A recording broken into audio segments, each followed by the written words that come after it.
So,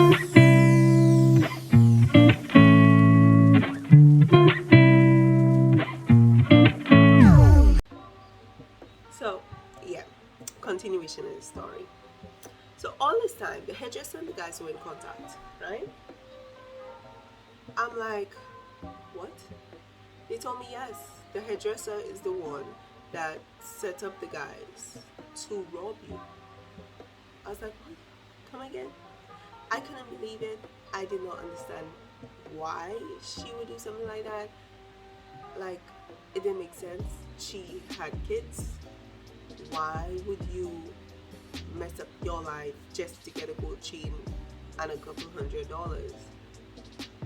That made no sense to me. And on the phone, that made no sense to me. So I couldn't believe it.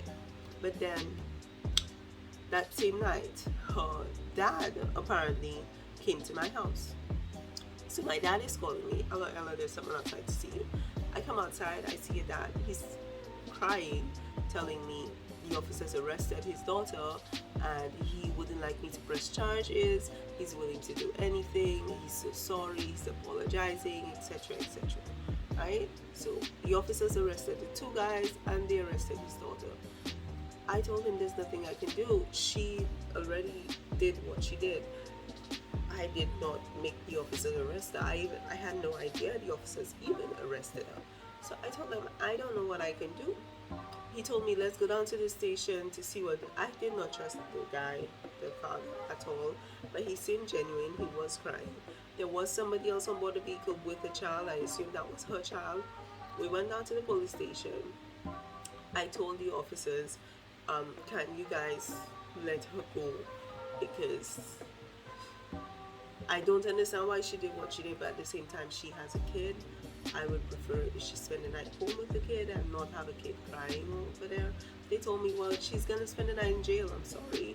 We understand that you feeling sorry for the person, but she's gonna spend the night in jail. So they let her spend the night in jail. I went back home, and within the next couple of days, the officers kept contacting me. They wanted me to come in, to identify the guys. I had to go all the way to the south for some reason to identify the two guys that they picked up. I don't know why they were down there. I don't know why they changed the location from the north to the south. I never bothered to ask that question. I went to identify the guys, and believe you me, I still couldn't remember exactly what the guys looked like. I still couldn't remember exactly what the guys looked like for some reason. It was such a shock at the point in time when that happened. So I identified the wrong guys. But they already knew who the guys were since my hairdresser was contacting them, and they did have a clear conversation between the three of them, stating what time and what we're doing and did we get it, etc., etc. So they confiscated her phone. They confiscated her phone and they had all the information in there. Then after that, I went home that day.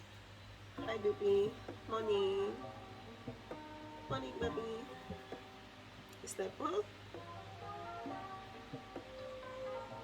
So I went home after that day, and I think it was like a week later or something. They told me they were sending the whole situation to court, and they wanted me to put a value on my items.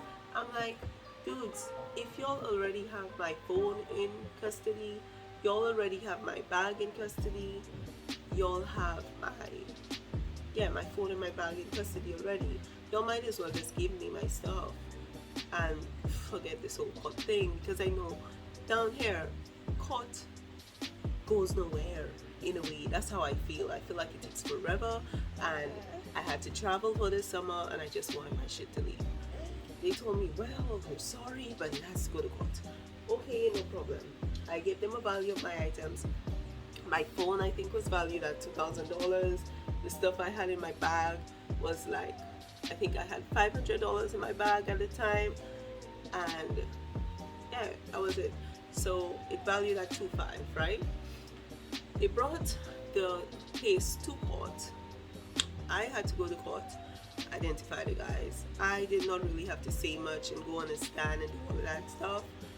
they already had it handled because they pretty much had all the evidence that they needed. And then after that, I think within a couple of days later, they told me, well, you won the case and we're gonna give you your stuff back. We need you to come and identify your stuff in the station and we'll give you your stuff back. And they also fined the girl, the hairdresser, had to pay me the value of my same stuff that they were giving me back. So she had to pay me $2,500, plus I got my phone and my bag back. The money wasn't in my bag anymore, obviously, but I got my ID cards and my card back, so that was good. So yeah, and that was it. I did not really hear from I did not hear from that hairdresser at all anymore. I decided I'm not changing hairdressers anymore. I'm gonna go back to my first hairdresser because she never did me shit like this. Yeah, and I never even saw the girl again. I always saw her dad though. Okay, say hi. Say good morning. Morning. Yeah, I always saw her dad though, because her dad was a sweet little old man, and I always saw him in the north. So after that, in other words, basically, don't try to rob people. Don't do shit that's wrong, because I got robbed. The experience was horrible. The situation was horrible. However, I got my Samsung back. I got my bag back with all my ID cards and stuff. Plus, I got $2,500. I want too fast. What, baby? Too fast? Plus, I got $2,500. And being a teenager, $2,500 was a lot at the time. So, yeah. So I basically made money out of being robbed. Yeah. So that was my situation. Will I ever see this girl again? I pray not. I don't think I might even recognize her anymore.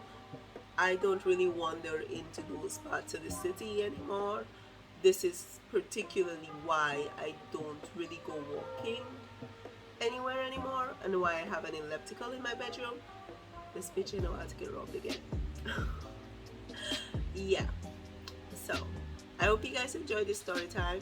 I'm gonna go make tea for Titi. Yeah. And I'm gonna see you guys next time. Bye.